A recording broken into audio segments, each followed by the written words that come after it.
Tashlagan pulingiz kartaga tushibdi, aka. Xizmatlar bo'lsa bemalol ayturasiz. Rahmat. Xo'jayin, bitta savolim bor edi-da. Mish qilsangiz ham hammasi unib ketaveradi.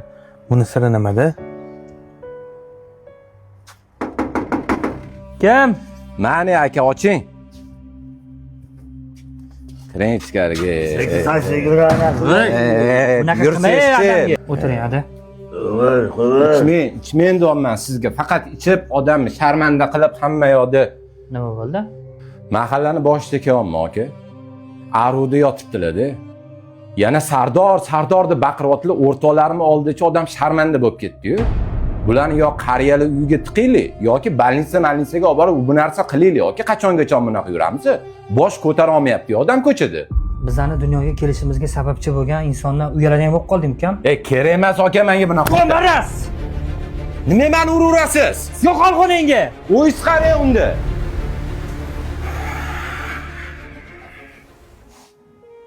Ada, men o'qigan kitobda ota-onaga oq bo'lishlik insonni xorlikka olib keladi deyilgan.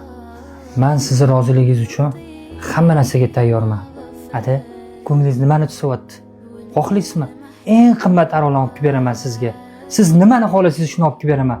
Faqat iltimos ada, ko'chaga chiqib ichmang. Ukam, rizq shunaqa keng olinganda, sen ketur, men shu yerda qolaman. Xo'p bo'ladi.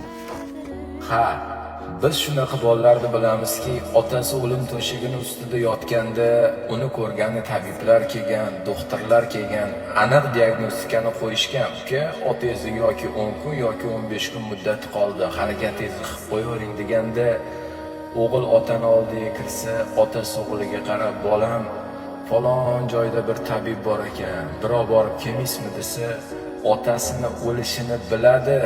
Lekin shu holatda ham mendan norozi bo'lib qolmasin, noumid bo'lib ketib qolmasin deb tabibga olib borib, qaytib kelayotganda qo'lida jon bergan otalarni ko'rdik.